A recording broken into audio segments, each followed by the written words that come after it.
Hello student, I welcome again in this online class. Today we are going to know about the second part of the chapter, A Long Walk to Freedom, and this is an autobiography of Nelson Mandela. So students, without wasting any time, let's continue this chapter, or we can say the second part of this chapter. So a few moments later, कुछ क्षणों के बाद में we all lifted our eyes, हम सभी ने अपनी आंखें अपनी पलकों को उठाया in as a spectacular array of South African jet. अपनी पलकों को अपनी आंखों को उठाया एक इम्प्रेसिव डिस्प्ले, एक अट्रैक्टिव कलरफुल डिस्प्ले जो साउथ अफ्रीकन जेट्स दिखा रहे थे उस दृश्य को देखने के लिए।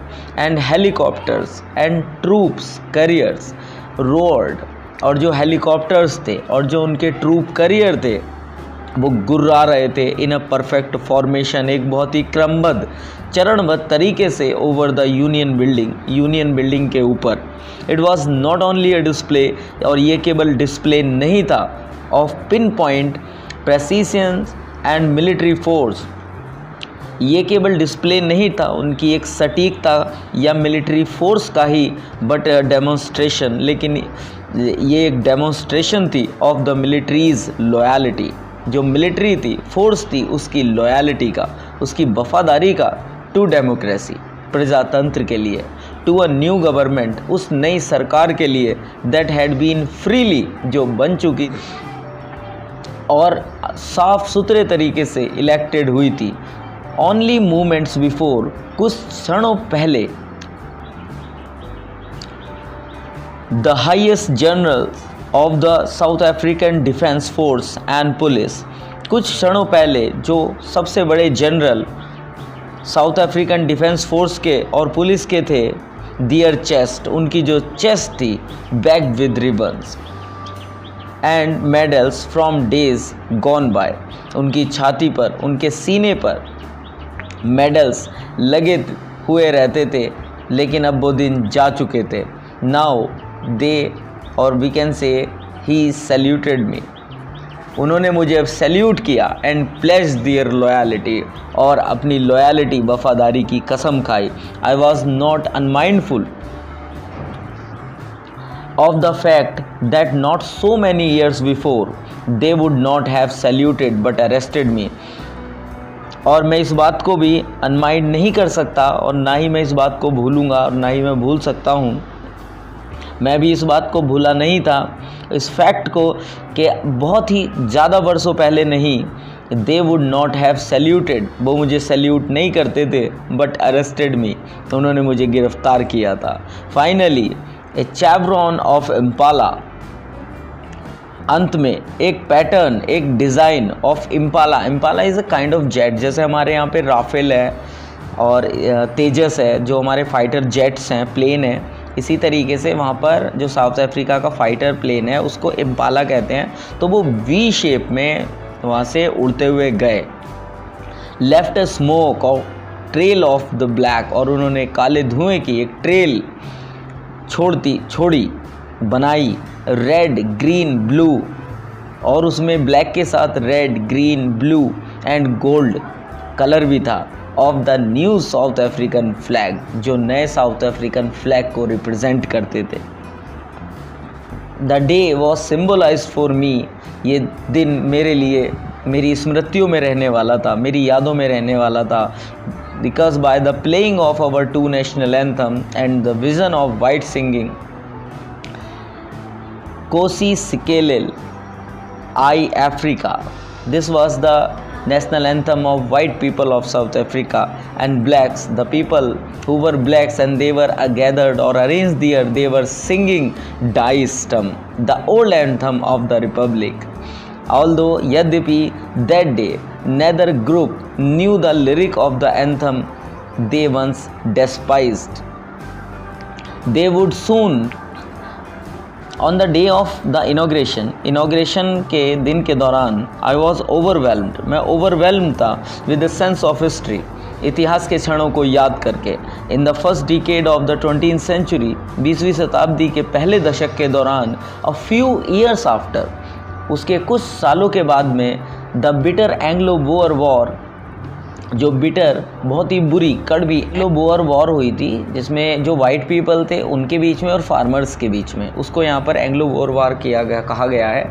And before my on birth, मेरे जन्म से पहले जो वाइट स्किन पीपल थे और साउथ अफ्रीका के पैस्ड अप दियर डिफरेंसेस, उन्होंने अपने डिफरेंसेस क्रिएट कर लिए थे एंड इरेक्टेड ए सिस्टम, और एक सिस्टम खड़ा कर दिया था ऑफ रेशियल डोमिनेशन का, जिस पर रेशियल डोमिनेशन मींस बच्चों के जहाँ रंग के आधार पर लोगों पर अत्याचार किया जाता था, उन्हें नीचा समझा जाता था। और किन के खिलाफ था ये? Against the dark skin people, जो डार्क स्किन पीपल थे उन लोगों के, ऑफ दियर ऑन लैंड, और उन्हीं लोगों की भूमि पर, यानी ब्लैक पीपल्स की ज़मीन पर ही उन्हीं के खिलाफ रंग भेद की नीति वाइट पीपल्स ने अपना ली थी। This is called racial domination. The structure they created, और ये स्ट्रक्चर जो उन्होंने क्रिएट किया था, formed the basis of one of the harsh most inhumane society. उसने क्या किया था? ये आधार था एक दुनिया के सबसे कड़वे, कठोर और अमानवतावादी समाज का, the world has ever known, जिसको दुनिया हमेशा याद रखेगी। नाउ, अब, in the last decade of the 20th century, अब इस अंतिम दशक में 20वीं शताब्दी के, and my on 8th decade as a man, और मेरे 8वें, एक इंसान के नाते मेरे खुद के 8वें दशक के दौरान, दैट सिस्टम हैड बीन, ये जो सिस्टम था ये हो चुका था ओवरटर्न फॉर एवर, हमेशा के लिए परिवर्तित, and replaced by one that recognize the rights and freedoms of all people. और ये सिस्टम रिप्लेस हो चुका था एक ऐसे सिस्टम से जिसमें लोगों की आज़ादी, अधिकारों का ध्यान रखा जाता था, regardless of the colour of their skin, इसके स्थान पर कि हम किसी को तवज्जो उसके रंग के आधार पर दें। दैट डे, उस दिन, had come about through the unimaginable sacrifices thousands of my people. अब ये दिन था, उस दिन ये दिन आया था, दैट डे हैड कम, ये दिन आया था, about through the unimaginable sacrifices, उन लोगों के अकल्पनीय त्यागों की बदौलत। और वो लोग कौन थे? थाउजेंड्स ऑफ माई पीपल, वो हज़ारों मेरे अपने लोग, हुज सफरिंग, जिनकी पीड़ा, एंड करेज, जो साहस था, कैन नेवर बी काउंटेड और रिपेड, जिसको ना ही कभी गिना जा सकता है और ना ही कभी रिपे किया जा सकता है। आई फेल्ट दैट डे, उस दिन मैंने महसूस किया, as I have on so many other days, जैसा कि मैं और दूसरे दिन भी किया करता था, that I was simply the sum of all those African patriots who had gone before me, कि मैं सम हूँ, मैं एक जोड़ हूँ उन सभी अफ्रीकन पैट्रियट्स का, देशभक्तों का, जो अब चले गए हैं, जो जा चुके हैं। That long and noble line ended, वो लंबी और जो नोबल लाइन है, पवित्र लाइन है, वो अब एंड हो चुकी है। एंड नाउ बिगन, और अब शुरू हुई है, अगेन, दोबारा से, विद मी, मेरे साथ। आई वॉज पेन्ड, मुझे दर्द था, that I was not able to thank them, कि मैं अब उनका शुक्रिया भी अदा नहीं कर सकता, क्योंकि वो हमारे बीच में नहीं है, they are not present among us, and that they were not able to see what their sacrifices had brought, कि ना ही वो इस योग्य हैं, ना ही यहाँ पर प्रेजेंट हैं टू सी, ये देखने के लिए कि उनके जो सेक्रीफाइसेस थे, उनके जो त्याग थे, वो आज क्या बदलाव लेकर के आए हैं। द पॉलिसी, जो नीतियाँ थी ऑफ अपार्थीड, इस अपार्थीड की, अपार्थीड बच्चों क्या बताया था? अपार्थीड एक ऐसा सिस्टम है जिसमें डोमिनेशन किया जाता है एक कलर के लोगों के द्वारा दूसरे कलर के लोगों को, मींस के जो वाइट पीपल्स थे वो ब्लैक पीपल पर अत्याचार करते थे। द पॉलिसी ऑफ अपार्थीड, जो अपार्थीड की पॉलिसीज़ थी, ये नीतियाँ थी, क्रिएटेड अ डीप, बहुत ही गहरे और lasting, long lasting bound in my country and my people. इस अपार्थीड की नीति ने, पॉलिसी ने मेरे देश के लोगों के ऊपर ऐसे गहरे और लंबे, जो कभी ना भरने वाले जख्म दिए थे।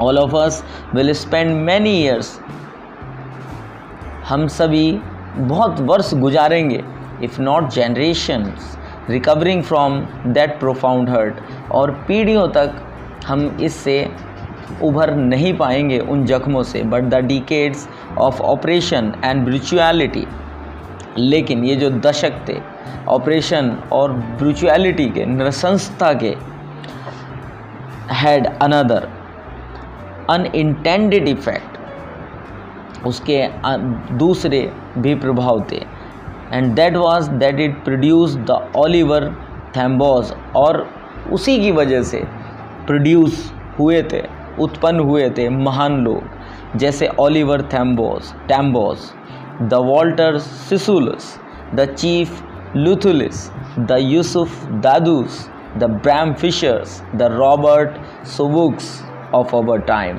men of such extraordinary power. Students, आप यहाँ पर देख सकते हैं, इन सभी की पिक भी है जो महान लोग हुए हैं.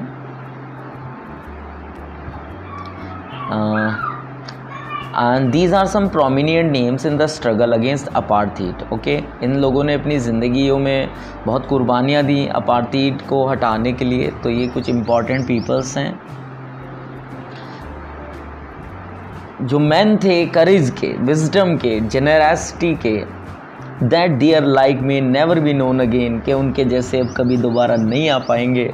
Perhaps it requires such depth of oppression to create such heights of characters. My country is rich in the mineral. मेरा जो देश है वो बहुत धनी है मिनरल्स में एंड जेम्स में, जो खनिज पदार्थ हैं, रत्न हैं, हमारे देश में बहुत आते हैं, बहुत मिलते हैं. That lie beneath its soil, जो पड़े हुए हैं इसकी ज़मीन के नीचे. But I have always known, लेकिन मैं हमेशा से जानता हूँ, that its greatest wealth, कि जो हमारे देश की सबसे बड़ी और महान संपदा है, इज़ इट्स पीपल, वो इसके लोग हैं. Finer and truer than the purest diamond, जो अच्छे हैं और सच्चे हैं, वास्तविक हैं किसी शुद्ध हीरे के मुकाबले भी. It is from these comrades in the struggle that I learn the meaning of courage. और ये वही लोग थे, बहादुर लोग थे, जिनके स्ट्रगल की बदौलत मैंने साहस का मतलब जाना. Time and again I have seen men, समय के साथ साथ मैंने देखा मैन एंड वेमेन, जो मैन थे, वेमेन थी, risk and give their life for an idea, कि उन्होंने कैसे अपनी ज़िंदगी को एक विचार की खातिर झोंक दिया. आई हैव सीन मैन, मैंने आदमियों को देखा है, stand up to attacks and torture without breaking, जो खड़े रहे इस आज़ादी को पाने के लिए बिना टूटे हुए. Showing a strength and resilience that defies the imagination, जिन्होंने दिखाया अपनी एबिलिटी को कि कैसे सफरिंग से लड़ना है, पीड़ाओं से लड़ना है, जो अकल्पनीय थी. आई लर्न, मैंने सीखा, दैट करेज, उस साहस को, was not the absence of fear, जिसमें डर की अनुपस्थिति नहीं होती, but the triumph over it, लेकिन इसके ऊपर जीत होती है.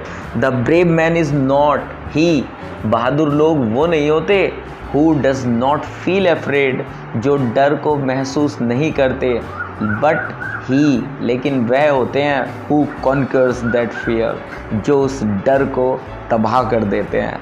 No one is born hating another person, कोई किसी व्यक्ति का जन्म इसलिए नहीं हुआ कि वो किसी दूसरे से नफ़रत करे because of the colour of his skin, उसकी कलर या इसके स्किन के कलर को लेकर के, या उसके बैकग्राउंड को लेकर के, या उसके धर्म को लेकर के.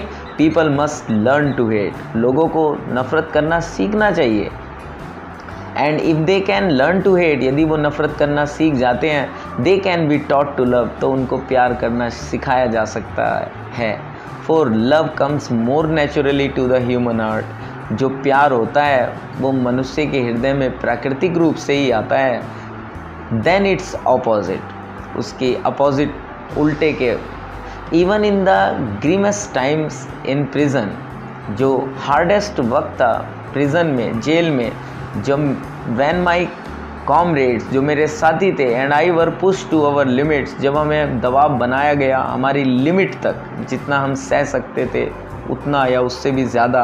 I would see A glimmer, उस वक्त भी मैंने एक चमक देखी ऑफ ह्यूमैनिटी, मानवता की, in one of the guard, एक गार्ड में, perhaps just for a second, शायद वो दूसरा था, but it was enough to reassure me, लेकिन ये काफ़ी था मुझे इस बात को सांत्वना देने के लिए, एंड कीप मी गोइंग, और मैं अपने रास्ते पर चलता रहूँ इसके लिए।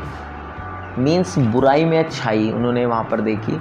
मैंस गुडनेस, जो इंसान की अच्छाइयाँ होती है, इज़ अ फ्लेम, वो एक चमक है, दैट कैन बी हिडन, जो छुप सकती है, बट नेवर एक्सटिंग्स, लेकिन कभी लुप्त नहीं हो सकती। In life man has twin obligation, ज़िंदगी में मनुष्य के दो कर्तव्य होते हैं। First obligation to his family, पहला अपने परिवार के लिए, to his parents, to his wife, to his children, and he has an obligation to his people. अब अगर हम दूसरे ऑब्लाइजेशन कर्तव्य की बात करें तो वो ऑब्लाइजेशन होता है उसके लोगों के लिए, हिज कम्युनिटी के लिए, हिज कंट्री के लिए, इन अ सिविल, समाज में, एंड ह्यूमेन सोसाइटी, मानव समाज के लिए। ईच मैन, प्रत्येक व्यक्ति, is able to fulfil those obligations, हर व्यक्ति को ये दोनों ही कर्तव्य पूर्ण करने चाहिए, according to his own inclination and abilities, अपनी जो उसकी व्यवहार है, एटीट्यूड है या योग्यता है उसके आधार पर। But in a country like south Africa, लेकिन साउथ अफ्रीका जैसे देश में it was almost impossible for a man, ये बिल्कुल असंभव था एक इंसान के लिए, और वो भी of my birth and colour, मेरे जैसे इंसान के लिए, to fulfil both of those obligation, बहुत मुश्किल था इन दोनों ही कर्तव्यों को पूरा करना। साउथ अफ्रीका में a man of colour who attempted to live as a human being was punished and isolated. In South Africa, a man who tried to fulfill his duty to his people was inevitably ripped from his family। अगर इन south Africa में कोई इंसान अपने peoples या समाज के लिए जो उसके कर्तव्य हैं उनको फुलफ़िल करता है तो वो ऑटोमेटिकली ही अपनी ड्यूटीज़ से हट जाएगा जो उसकी फैमिलीज़ के लिए हैं, क्योंकि उसको ज़िंदगी जीनी होगी एक रिबल की तरीके से। And his home and was forced to live a life apart, a twilight existence of secrecy and rebellion. As I told you earlier, he have to live a life like a rebellion. I did not in the beginning choose to play my people above my family। शुरुआत में ज़िंदगी की मैंने अपने लोगों को, अपने जो समाज के लोग थे, पीपल कम्युनिटी के लोग थे, उनको अपने परिवार से ऊपर नहीं चुना। But in attempting to serve my people I found that I was prevented from fulfilling my obligation as a son। लेकिन जब मैंने ऐसा किया तो मैंने पाया कि एक पुत्र का जो कर्तव्य होता है, एक भाई का जो कर्तव्य होता है, एक पिता का या एक पति का जो कर्तव्य होता है, I was prevented, मैं रोक दिया गया था उन कर्तव्यों को पूरा करने से। I was not born with the hunger to be free। मेरा जन्म आज़ादी की भूख के साथ नहीं हुआ था। आई वॉज बॉर्न फ्री, मैं आज़ाद पैदा हुआ था। फ्री इन एवरी वे, हर तरीके से आज़ाद, दैट आई कुड नो, जैसा कि मैं अब जान सका। Free to run in the field near my mother's hut, मैं free to swim in the clear stream, मैं आज़ाद था जन्म से ही उस नदी की साफ धारा में तैरने के लिए जो मेरे गांव से होकर गुजरती थी। Free to roast mealies under the stars and ride the broad backs of slow moving bulls, मैं आज़ाद था उन मिलीज़ को तोड़ने के लिए, एंड मैं आज़ाद था जो धीरे धीरे बुल चलते हैं उनकी बैक पर बैठने के लिए। As long as I obeyed my father and abided by the customs of my tribe, I was not troubled by the laws of men or God। जब तक मैंने इन चीज़ों को ओबे किया, जो कस्टम थी मेरी ट्राइब की, उन्हें ओबे किया, एक फादर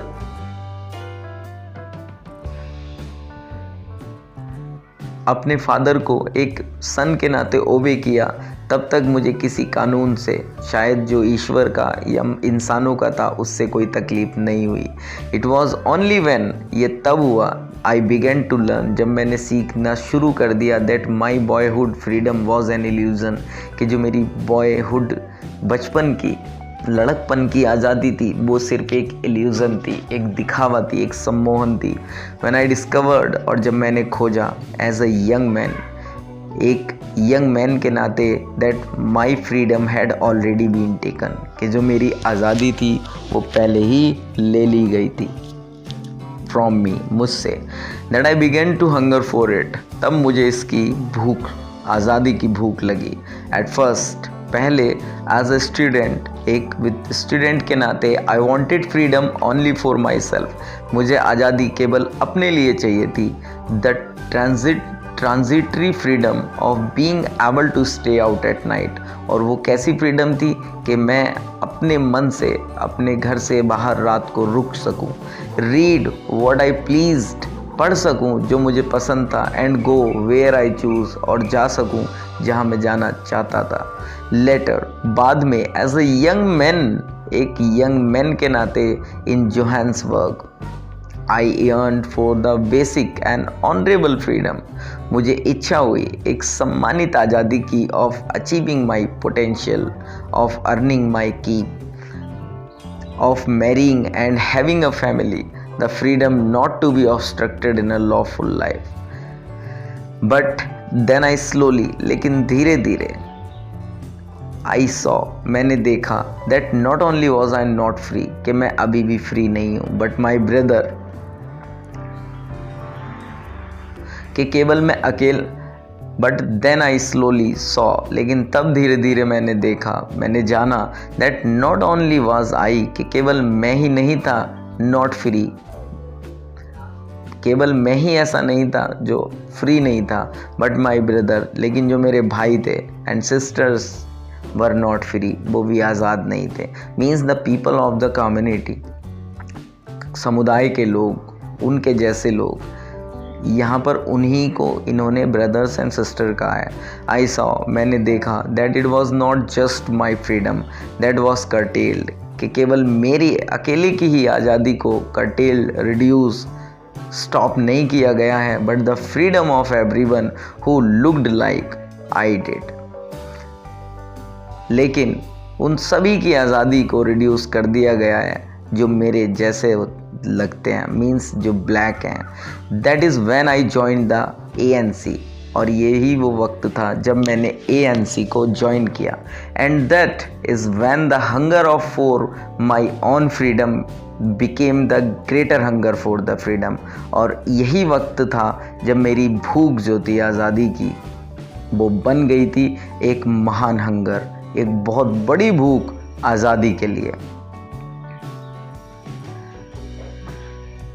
ऑफ माई पीपल, मेरे लोगों की। It was their desire, it was this desire for the freedom of my people to live their lives with dignity and self respect. ये भूख थी उस आज़ादी के लिए कि हम और हमारे लोग आज ज़िंदगी जी सकें सम्मान से, गर्व से, आत्मसम्मान से। दैट एनिमेटेड माई लाइफ, इसने मेरे जीवन को बदल दिया, परिवर्तित किया। That transform a frightened young man, जिसने बदल दिया एक डरपोक यंग मैन को इनटू अ बोल्ड वन, एक बहादुर इंसान में। That drove a law abiding attorney to become a criminal, जिसने लॉ अवॉइडिंग अटॉर्नी को खींचा और वो बन गया एक criminal. That turned a family loving, जिसने बदल दिया एक फैमिली लविंग हस्बैंड को एक ऐसे इंसान में विदाउट अ होम, जिसका कोई अब घर नहीं था। That forced a life loving man, जिसने बदल दिया एक ज़िंदगी से प्यार करने वाले इंसान को to live like a monk, कि वो अभी एक साधु के जैसे जिए।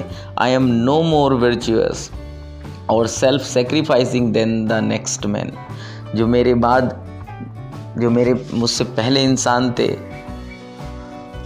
मैं उनके जितना गुणी या उनके जितना त्यागी तो नहीं, बट आई फाउंड, लेकिन मैंने पाया that I could not even enjoy the poor and limited freedom लेकिन मैं बस इतना जानता था कि मैं इतनी थोड़ी या लिमिटेड फ्रीडम के साथ नहीं जी सकता था। I was allowed when I knew my people were not free. Freedom is indivisible. मैं अब जान गया था कि जो फ्रीडम होती है उसको बांटा नहीं जा सकता। The chain on any one of my people were the chains on all of them. जो चेन थी, अगर किसी भी हमारी जो गुलामी की जंजीरें थी, अगर हम में से एक भी व्यक्ति की आज़ादी छिनी हुई थी तो वो हम सभी के लिए ऐसा ही था। The chains on all of my people were the chains on me. I knew, मैं जानता था, that the oppressor must be liberated just as surely as the oppressed. कि जो ऑपरेसर हैं, जो अत्याचार करने वाले हैं, दबाव बनाने वाले हैं, वो उतनी जल्दी हमें लिबरेट, आज़ाद भी कर देंगे जितनी जल्दी उन्होंने हमें ऑपरेस्ट किया था। A man who takes away another man's freedom is a prisoner of hatred. एक व्यक्ति जो किसी दूसरे की आज़ादी का हनन करता है वो घृणा का कैदी हो जाता है। ही इज़ लॉक्ड, वो फंस जाता है behind the bars of prejudice and narrow mindness. वो फंस जाता है उन सलाखों के पीछे नैरो माइंडेडनेस की। आई एम नॉट ट्रूली फ्री, मैं वास्तव में आज़ाद, I am not truly free if I am taking away someone else's freedom। और मैं वास्तव में आज़ाद नहीं होऊंगा यदि मैं किसी और की फ्रीडम को कर्टेल करता हूँ या उसको हनन करता हूँ। Just as surely as I am not free when my freedom is taken from me. जैसा कि if I am taking away someone else freedom, यदि मैं किसी दूसरे की आज़ादी का हनन करता हूँ, just as surely as I am not free when my freedom is taken from me, तो भी मैं उतना ही गुलाम रहूँगा जितना, तो भी मेरी आज़ादी का उतना ही हनन होगा जितने की जैसे मेरी आज़ादी किसी ने मुझसे छीन ली हो। The oppressed and the oppressor alike are robbed of their humanity. Oppressed जिसके ऊपर अत्याचार किया गया, दबाव बनाया गया, एंड द ऑपरेसर जो दबाव बनाने वाला है, alike are robbed of their humanity, उनकी मानवता एक तरीके से लुट ही जाती है। सो इसलिए we should respect each and every one's freedom. So student, I hope आपको ये समझ आई होगी and thank you for hearing me so patiently. If you have any query, comment, suggestion in your mind, so you can message me personally or in the comment box also, and I'll try to fulfill your desire. So thank you students, thanks a lot.